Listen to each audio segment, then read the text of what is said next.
అధ్యక్ష, గవర్నర్ గారి ప్రసంగంలో ముందుగా ప్రజాకవి పద్మవిభూషణ్ స్వర్గీయ శ్రీ కాళోజీ గారి మాటలను పరిచయం చేస్తూ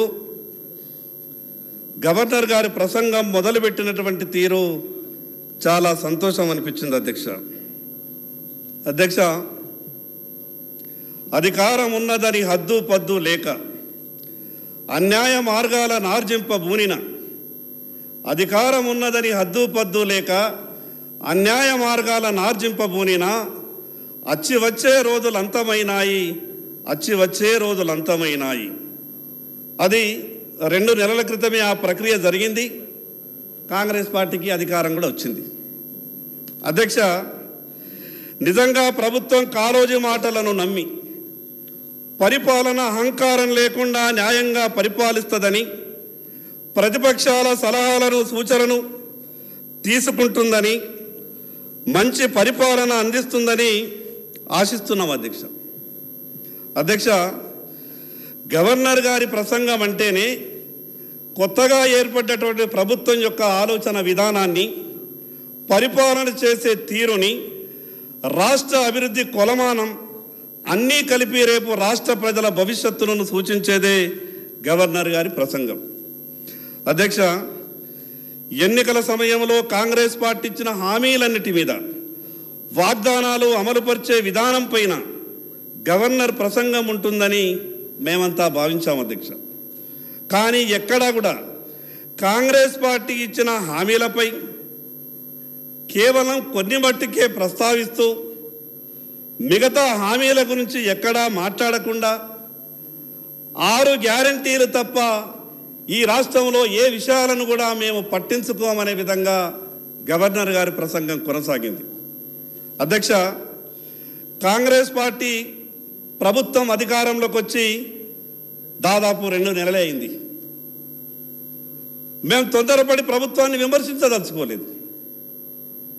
కానీ ప్రభుత్వంలో ఉన్నటువంటి పెద్దలు ఆ రోజు కాంగ్రెస్ పార్టీ నాయకులుగా మాట్లాడినటువంటి మాటలు, ఇచ్చినటువంటి హామీలన్నిటి కూడా ఒక్కసారి గుర్తు చేయదలుచుకున్నాం.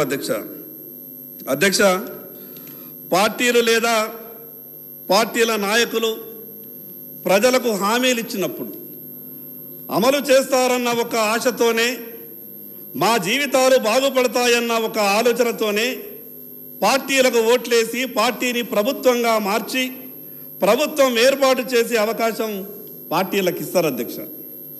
అధ్యక్ష, గవర్నర్ గారి ప్రసంగంలో 3వ పేజీ 5వ పారాగ్రాఫ్లో ఒక గొప్ప విషయం మాట్లాడించారు. అధ్యక్ష, చాలా సంతోషం. అదేమంటే, తెలంగాణ ఏర్పాటులో కీలక పాత్ర పోషించిన వారందరికీ నా ప్రభుత్వం తరపున నా ప్రభుత్వం కృతజ్ఞతలు తెలియజేస్తున్నదని, ప్రత్యేకించి అప్పటి యూపీఏ ప్రభుత్వ గౌరవ ప్రధానమంత్రి మన్మోహన్ సింగ్ గారికి, యూపీఏ చైర్పర్సన్ సోనియా గాంధీ గారికి నా ప్రభుత్వం రుణపడి ఉందని ప్రత్యేకంగా ప్రస్తావించారు. అధ్యక్ష, చాలా సంతోషం. అధ్యక్ష, సహాయం చేసిన వాళ్ళ గురించి తప్పకుండా గుర్తు చేసుకోవాలి. కానీ అధ్యక్ష, అంతమంది బలిదానాల తర్వాతనైనా వాళ్ళ మనసు కరిగి రాష్ట్రం ఇచ్చినందుకు సంతోషం. అధ్యక్ష, తెలంగాణ ఏర్పాటులో కీలక పాత్ర పోషించిన వాళ్ళందరికీ కృతజ్ఞతలు అని అన్నప్పుడు, ప్రభుత్వం తరపున కృతజ్ఞత చెప్పదలిచినప్పుడు ఒక్కసారి ప్రభుత్వంలో ఉన్నటువంటి పెద్దలంతా కూడా గుండె మీద చెయ్యి వేసుకొని ఒకసారి ఆలోచించాలి. ఆ రోజు భారతీయ జనతా పార్టీ పాత్ర గురించి కానీ, తెలంగాణ ప్రజలంతా తెలంగాణ చిన్నమ్మగా భావించే స్వర్గీయ సుష్మా స్వరాజ్ గారి గురించి కానీ ఒక్క మాట కూడా మాట్లాడకపోవడం ప్రభుత్వ కుంచిత మనస్తత్వానికి ఇది నిదర్శనం కాదా? అధ్యక్ష, ప్రభుత్వం ఒక్కసారి ఆలోచించుకోవాల్సిన అవసరం ఉంది. అధ్యక్ష, రాజకీయ పార్టీల హామీల విషయంలో మార్పు రావాల్సినటువంటి అవసరం ఉంది. అధ్యక్ష, నేనేదో వేరే ఇతర పార్టీలను విమర్శించాలన్న కేవలం ఆలోచనతోనే ఈ మాటలు మాట్లాడతలేను. అధ్యక్ష, ఎందుకు ఈ విషయం అంటున్నానంటే, ఈరోజు కొన్ని పార్టీలు ఎన్నికల సమయంలో అమలుకు సాధ్యం కానటువంటి హామీలు ఇస్తున్నాయి. అధికారంలోకి వచ్చిన తర్వాత రాష్ట్ర ఆర్థిక పరిస్థితి సహకరిస్తలేదని మాట్లాడినటువంటి మాటలు తప్పించుకునే ప్రయత్నం చేస్తున్నారు. అధ్యక్ష, దానికి ఉదాహరణ గత ప్రభుత్వం ప్రకటించినటువంటి అనేక హామీలుగానే మిగిలి ఉన్నాయి. అధ్యక్ష, ఈరోజు కాంగ్రెస్ పార్టీ అధికారంలోకి వచ్చింది అంటే కాంగ్రెస్ పార్టీ మీద ప్రేమతో అధికారంలోకి రాలేదు అధ్యక్ష. గత ప్రభుత్వం మీద ఉన్నటువంటి వ్యతిరేకత, గత ప్రభుత్వంలో ఉన్నటువంటి పెద్దలు వ్యవహరించినటువంటి అహంభావిత వ్యవహారం, దీనంతటినీ గమనించినటువంటి ప్రజలు కాంగ్రెస్ పార్టీకి అవకాశం ఇచ్చిండ్రు అధ్యక్ష. కానీ అధ్యక్ష, కాంగ్రెస్ పార్టీకి అధికారం ఇచ్చిన తర్వాత, అధికారం ఇవ్వకన్నా ముందు మాట్లాడినటువంటి మాటలకు అధికారంలోకి వచ్చిన తర్వాత వాళ్ళు మాట్లాడుతున్నటువంటి మాటలకు ఎక్కడా కూడా పొంతన లేకుండా పోతా ఉన్నది అధ్యక్ష. అధ్యక్ష, అన్నిటికైనా ముఖ్య విషయం రాష్ట్ర ప్రజల ఆరోగ్యం. కొత్తగా ఏర్పడ్డ ప్రభుత్వం ఆరోగ్యశ్రీ పథకాన్ని పేదలకు మంచి వైద్యం అందించాలని 5 లక్షల నుండి 10 లక్షల వరకు ఉచితంగా అన్ని ఆసుపత్రుల్లో అందిస్తామని గొప్పగా చెప్పిండ్రు అధ్యక్ష. కానీ ఇప్పటికీ రోగులు ఆరోగ్యశ్రీ పథకంలో అన్ని చికిత్సలు సంబంధిత ఆసుపత్రి యాజమాన్యాలు చేస్తలేవని, ఇప్పటికీ ఎమ్మెల్యేల చుట్టూ ఎల్ఓసీల కొరకని, అదేవిధంగా సీఎంఆర్ఎఫ్ కొరకని ఈరోజు ఎమ్మెల్యేలు ఇచ్చినటువంటి 1000 దరఖాస్తులు ఈరోజు ముఖ్యమంత్రి కార్యాలయంలో పెండింగ్లో ఉన్నదనంటే, నిజంగా 10 లక్షల రూపాయల ఆరోగ్యశ్రీ పథకం ఈ రాష్ట్రంలో సరైన రీతిలో అమలైతే ఈరోజు దాదాపు 60-70 వేల దరఖాస్తులు ఆరోగ్యశ్రీ దరఖాస్తులు, అది ఎల్ఓసి కావచ్చు, అదేవిధంగా సీఎంఆర్ఎఫ్ కావచ్చు, ఎందుకు పెండింగ్లో ఉన్నాయో ఈ ప్రభుత్వం సమాధానం చెప్పాలని మీ ద్వారా విజ్ఞప్తి చేస్తాను అధ్యక్ష. అధ్యక్ష, నా వెనుకబడ్డటువంటి ఆదిలాబాద్ జిల్లాలో పేద ప్రజల ఆరోగ్యం కాపాడడానికి నరేంద్ర మోడీ గారు తెలంగాణ రాష్ట్రంలో 2 సూపర్ స్పెషాలిటీ ఆసుపత్రులు 2014లో మంజూరు చేసిండ్రు. ప్రధానమంత్రి స్వస్థ సురక్ష యోజన పథకంలో 150 కోట్ల రూపాయలతో మంజూరైనటువంటి ఆ సూపర్ స్పెషాలిటీ ఆసుపత్రి 2017లో ప్రారంభం కావాలా. కానీ ఆ రోజు ఉన్నటువంటి ప్రభుత్వం నిధులు సరియైన రీతిలో విడుదల చేయని కారణంగా 2022లో ఆనాటి ఆరోగ్య శాఖ మంత్రి హరీష్ రావు గారు ఆ సూపర్ స్పెషాలిటీ ఆసుపత్రిని ప్రారంభం చేసిండ్రు. నేను ఆ రోజు హరీష్ రావు గారిని పత్రికాముఖంగా మేము అడిగినాం, డాక్టర్లు లేనటువంటి దవాఖానాని ప్రారంభోత్సవం చేసి మీరు మా ఆదిలాబాదును ఏం చేయదలుచుకున్నారు అని మేము హరీష్ రావు గారిని పత్రికాముఖంగా అడగదలిస్తే, ఆ రోజు మా ఇంటి ముందర పోలీసుల జీబులు పెట్టి మమ్మల్ని హౌస్ అరెస్ట్ చేసి 90% డాక్టర్లు లేనటువంటి ఆ సూపర్ స్పెషాలిటీ ఆసుపత్రిని ప్రారంభం చేసి వచ్చిండ్రు. ఇప్పటి వరకు కూడా 90% మంది డాక్టర్లు లేక సూపర్ స్పెషాలిటీ ఆసుపత్రి ఆదిలాబాదు రోగులకు ఒక శాపంగా మారింది. ఏ చిన్న నొప్పి వచ్చినా, ఏ చిన్న రోగం వచ్చినా ప్రతిదానికి మేమంతా కూడా హైదరాబాద్ వచ్చేటటువంటి పరిస్థితి ఉంది. ఇటువంటి విషయాల మీద గవర్నర్ ప్రసంగంలో పొందుపరుస్తారని అనుకున్నాం అధ్యక్ష. అధ్యక్ష,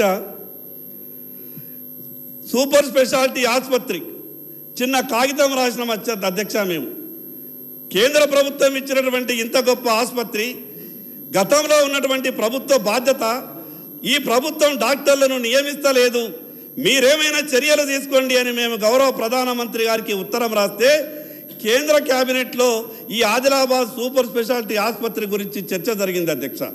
అంటే కేంద్ర ప్రభుత్వము నరేంద్ర మోడీ గారు ఒక జిల్లాకి ఇచ్చినటువంటి ఆసుపత్రి సమస్య మీద కూడా ఢిల్లీలో కేంద్ర క్యాబినెట్లో జరిగేటటువంటి చర్చలో ఈ అంశం ప్రస్తావనకు వచ్చిందనంటే ఈ రాష్ట్రం పట్ల కేంద్ర ప్రభుత్వానికి, భారతీయ జనతా పార్టీకి ఏ రకమైనటువంటి ప్రేమ ఉన్నదో ఒక్కసారి మీరు అర్థం చేసుకోవాలి అధ్యక్ష. అధ్యక్ష, గత ప్రభుత్వ తీరు కాకుండా అభివృద్ధిని అన్ని జిల్లాలకు విస్తరించే విధంగా ప్రయత్నం చేస్తామని చెప్పిండ్రు. చాలా సంతోషం అధ్యక్ష. ప్రభుత్వం ఆ రకంగా పరిపాలన కొనసాగిస్తుందని మేము ఆశిస్తున్నాం అధ్యక్ష. అధ్యక్ష, 2014 నుండి 2023 వరకు ఈ దేశంలో కొన్ని వందల ఎయిర్పోర్ట్లు నిర్మాణమైనవి. అదే రీతిన తెలంగాణకు కూడా ఎయిర్పోర్టులు మంజూరు చేస్తామని కేంద్ర ప్రభుత్వం ముందుకు వచ్చిన గత ప్రభుత్వం సహకరించలేదు అధ్యక్ష. దానికి ఉదాహరణ ఆదిలాబాదులో రక్షణ శాఖ ఆధ్వర్యంలో ఉన్నటువంటి ఎయిర్ ఫోర్స్ స్టేషన్ను నిర్మిస్తామని, తద్వారా దానిలోనే సివిల్ ఏవియేషన్కు అనుమతులు ఇస్తామని తెలంగాణ రాష్ట్ర ప్రభుత్వం ఎన్ఓసి ఇవ్వండి అని 2014లో కేంద్రం తెలంగాణకు 4 ఉత్తరాలు రాస్తే ప్రతిపాదనలు సర్వే పూర్తి చేసి భూసేకరణకు రాష్ట్ర ప్రభుత్వంకు ₹1 భారం లేకుండా ఆ భూసేకరణకు కావలసినటువంటి డబ్బంతా కూడా కేంద్ర ప్రభుత్వమే భరిస్తుందని 2014 నుంచి 2023 వరకు అనేక సందర్భాల్లో కేంద్ర ప్రభుత్వం ఉత్తరం రాసినా ఈ రాష్ట్ర ప్రభుత్వం ఇప్పటి వరకు కూడా గతంలో ఉన్నటువంటి ప్రభుత్వం అంటే గతంలో ఉన్నటువంటి ప్రభుత్వం మీద కూడా కొంత చర్చ జరగాల. 2014లో ఎన్ఓసి కొరకు ముఖ్యమంత్రి కార్యాలయానికి ఒక లెటర్ వెళ్తే 2023 వరకు ముఖ్యమంత్రి కార్యాలయంలో ఉత్తరం పెండింగ్లో ఉండేటటువంటి పరిస్థితి వచ్చిందంటే ఎంత గొప్పగా గతంలో పాలించినటువంటి పాలకులు ఈ రాష్ట్రం పట్ల ఏ రకమైనటువంటి చిత్తశుద్ధితో రాష్ట్రాన్ని పరిపాలించినరో అర్థం చేసుకోవచ్చు అధ్యక్ష. మేము అనుకున్నాం గత ప్రభుత్వమే నిర్లక్ష్యం వహించింది, మా అటువంటి ఆదిలాబాద్ జిల్లాని వెనకబడినటువంటి జిల్లాల గురించి పట్టించుకోలేదు.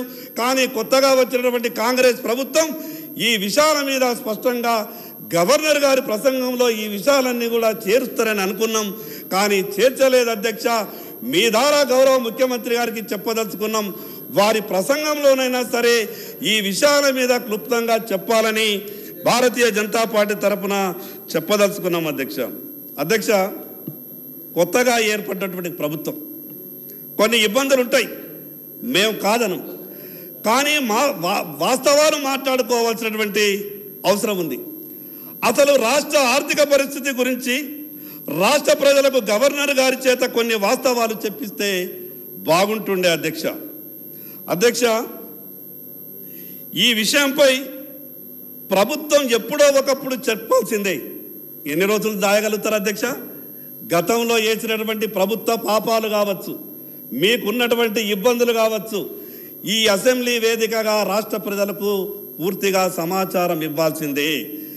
ఈ రోజు ఉన్నటువంటి రాష్ట్ర ఆర్థిక పరిస్థితి, గతంలో ఎప్పుడు కూడా రాష్ట్ర ఆర్థిక పరిస్థితి గురించి గ్రామాలలో చర్చ జరగకపోతుండే, కానీ ఈరోజు రాష్ట్ర ఆర్థిక పరిస్థితి మీద ఏ చిన్న పిల్లవాడిని అడిగినా ఏమున్నది కొత్త ప్రభుత్వం దగ్గర, గత పాలకులే అంతా కూడా ఖాళీ చేసి వెళ్ళిపోయిందట అనే మాట గ్రామాలలో మాట్లాడేటటువంటి పరిస్థితి వచ్చిందనంటే ఈ రాష్ట్ర ఆర్థిక పరిస్థితి ఎంత ఇబ్బందులలో ఉన్నదో ఒక్కసారి అర్థం చేసుకునేటటువంటి అవసరం వస్తూ ఉన్నది అధ్యక్ష.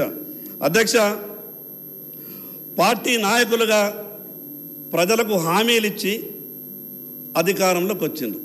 సరే, ఎన్నికల సమయం కదా, రకరకాల మాటలు మాట్లాడింది అనుకుందాం, కానీ ప్రభుత్వంలోకి వచ్చిన తర్వాత వాస్తవాలు ప్రజలకు చెప్పాల్సిన అవసరం ఉన్నది అధ్యక్ష.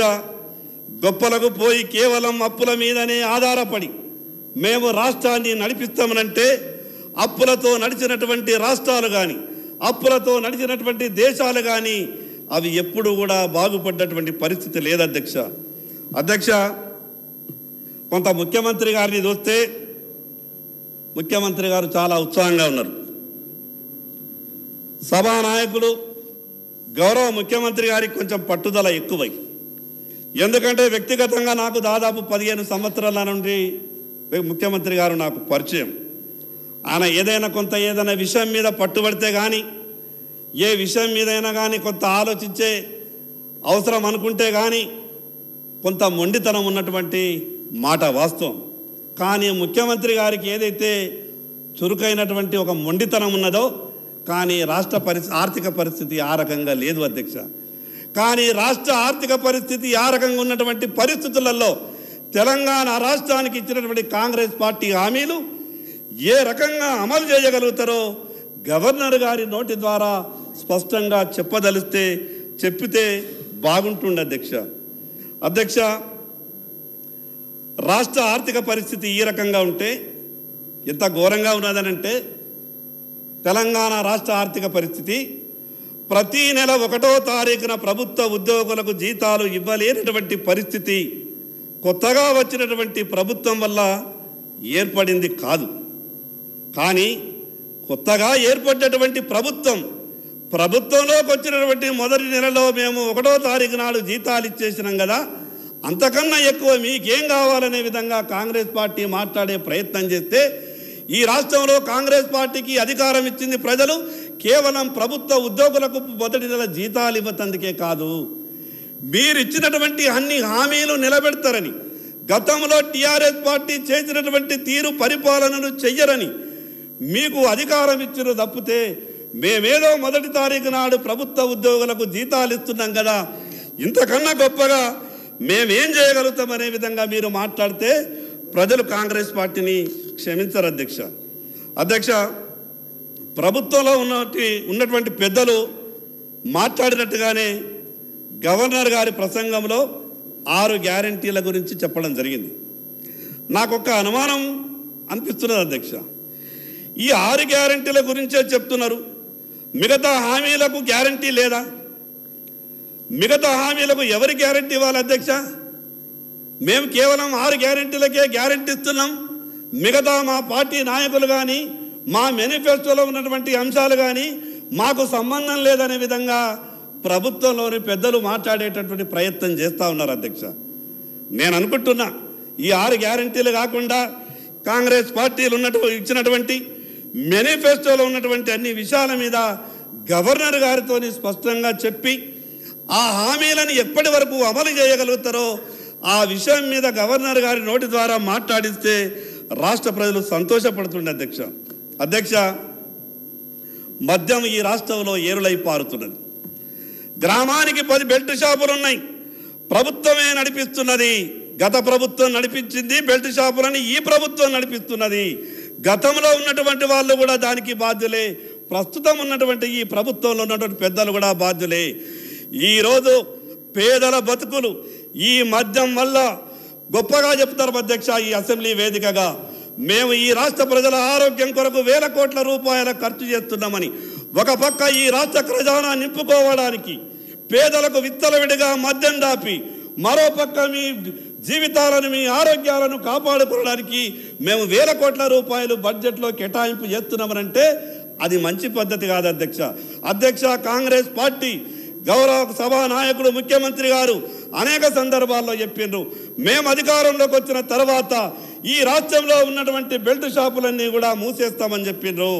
ఈరోజు మహిళా గవర్నర్ గారి చేత మీరు సభలో మాట్లాడించినటువంటి ఆ విషయంలో ఈ బెల్ట్ షాపులు ఎప్పటి నుండి మూసేస్తారో స్పష్టంగా చెప్పింటే ఈ రాష్ట్ర మహిళలంతా కూడా కొంత సంతోషపడుతుండే అధ్యక్ష. గాడి తప్పిన ఈ తెలంగాణ రాష్ట్ర ఆర్థిక వ్యవస్థను శంకర్ గారు మీరు ఎట్లా గాడిన పెడతారో ముగించండి టైం చూసుకోండి అన్న. మేము 8 మందిమి, మేము ఎప్పుడు మాట్లాడదామన్నా కూడా దయచేసి కొత్తగా వచ్చినటువంటి సభ్యులు కొంత సమయం ఎక్కువ ఇచ్చే అవకాశం ఇవ్వండి. మేము ప్రత్యేకంగా మొదటి రోజు స్పీకర్ గారు చెప్పిండ్రు సభ్యులంతా కూడా సహకరించాలా, కొత్తగా వచ్చినటువంటి సభ్యులకు అవకాశం ఇవ్వాలని. అధ్యక్ష, గాడి తప్పిన తెలంగాణ రాష్ట్ర ఆర్థిక వ్యవస్థను మీరు ఎట్లా గాడిన పెడతారో అనే విషయాన్ని గవర్నర్ గారి నోట చెప్పించి ఉంటే కొంత బాగుంటుండే అధ్యక్ష. ఎంత ఘోరం అంటే ఇప్పటి వరకు ఈ తెలంగాణ రాష్ట్రం ఎంత అప్పుందో గత ప్రభుత్వంలోని పెద్దలు రాష్ట్ర ప్రజలకు స్పష్టంగా చెప్పలేదు. కొత్తగా వచ్చినటువంటి ప్రభుత్వం కూడా రాష్ట్ర ప్రజలకు ఈ ఎంత అప్పుందో ఇప్పటి వరకు చెప్పేటటువంటి పరిస్థితి లేదు. ఈ అప్పుల విషయంలో కూడా గవర్నర్ గారి ప్రసంగంలో స్పష్టంగా పొందుపరిస్తే బాగుంటుండే అధ్యక్ష. ఇది చాలా ముఖ్యమైన విషయం. రైతులకు పంటల బీమా పథకం అనేక సందర్భాల్లో గౌరవ ముఖ్యమంత్రి గారు మాట్లాడింది. రైతులకు పంటల బీమా రావాల్సిందే. అతివృష్టి వల్ల అనావృష్టి వల్ల రైతులకు పంటలు చెడిపోతే మరి రైతులు చాలా ఇబ్బందులలో ఉంటారు కాబట్టి మరణించిన తర్వాత ఇచ్చే రైతు బీమా కన్నా బతికున్నప్పుడు ఇచ్చేటటువంటి పంటల బీమా పథకాన్ని రాష్ట్రంలో ప్రవేశపెట్టాలని ముఖ్యమంత్రి గారు అనేక సందర్భాల్లో గతంలో మాట్లాడింది. మరి ఈరోజు కాంగ్రెస్ పార్టీ ప్రభుత్వం ఏర్పడ్డది. ప్రధానమంత్రి గారు గొప్ప ఆలోచనతోని, నరేంద్ర మోడీ గారు ఈ దేశ ప్రజలను ఆదుకోవాలన్న ఒక ఆలోచనతోని ప్రధానమంత్రి ఫసల్ బీమా యోజనని దేశంలో ప్రవేశపెట్టిండ్రు అధ్యక్ష. గతంలో ఉన్నటువంటి ప్రభుత్వం 2018, 19, 2019, 20 ఆ రోజు రాష్ట్ర ప్రభుత్వం ప్రధానమంత్రి ఫసల్ బీమా యోజన పథకంలో భాగస్వామ్యం అయింది. దాంట్లో 3 ప్రీమియంలు ఉంటాయి అధ్యక్ష. ఒక వాటా రాష్ట్ర ప్రభుత్వం కట్టాలా, ఒక వాటా కేంద్ర ప్రభుత్వం కట్టాలా, ఇంకో వాటా రైతు కట్టాలి. రైతు తన వాటా కట్టిండు, కేంద్ర ప్రభుత్వం తన వాటా కట్టింది. కానీ గతంలో ఉన్నటువంటి రాష్ట్ర ప్రభుత్వం తన వాటా కట్టని కారణంగా నష్టపోయినటువంటి రైతులు దాదాపు ధర్నాలు, రాస్తారోకోలు, చివరిగా నేను హైకోర్టులో రైతులందరి తరఫున కేసు వేసిన తర్వాత ఫసల్ బీమా పంట రైతులకు నష్టపరిహారం వచ్చింది. మీ ద్వారా నేను ఈ ప్రభుత్వానికి విజ్ఞప్తి చేస్తున్నాను అధ్యక్ష. ఈరోజు మరణించిన తర్వాత ఇచ్చేటటువంటి ఏదైతే రైతు బీమా ఉన్నదో అది ఉండాల్సిందే, సంతోషం. కానీ రైతు మరణించకుండా ఉండాలంటే ఈ రాష్ట్రంలో పంటల బీమా పథకం రావాల్సిందే అధ్యక్ష. ఆ విషయాన్ని ప్రభుత్వం గవర్నర్ గారి నోటి ద్వారా చెప్పిస్తే ఈ రాష్ట్ర రైతులంతా కూడా సంతోషపడుతుండే అధ్యక్ష. ఈ రాష్ట్రానికి ఇప్పటికే 40,000 కోట్ల రూపాయల పెట్టుబడులు వచ్చినట్టు ప్రభుత్వం స్పష్టం చేసింది. చాలా సంతోషం అధ్యక్ష. ప్రభుత్వం ఒక మాట చెప్పింది, అభివృద్ధి అంటే కేవలం హైదరాబాదే కాదు, మారుమూల జిల్లాలకు కూడా అవకాశం ఇస్తాం.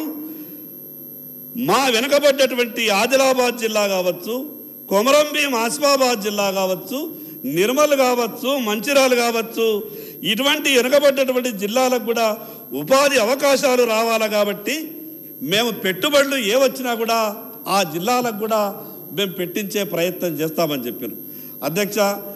జిల్లాల విభజన జరిగిన తర్వాత మీకు కూడా తెలుసు, ఉమ్మడి జిల్లాల విభజన జరిగిన తర్వాత జిల్లాలలో ఒక గందరగోళమైనటువంటి పరిస్థితి ఏర్పడ్డది. ఉపాధి అవకాశాలు లేవు, ఉద్యోగ అవకాశాలు లేవు. పెట్టుబడులు పెట్టేటంతా వాళ్ళంతా కూడా హైదరాబాద్కే వస్తున్నారు. హైదరాబాద్కు ఆనుకొని ఉన్నటువంటి భూములే కావాలంటున్నారు. కానీ వెనకబడ్డటువంటి ఈ జిల్లాలకు పెట్టుబడులు ఏవి వస్తలేవు అధ్యక్ష.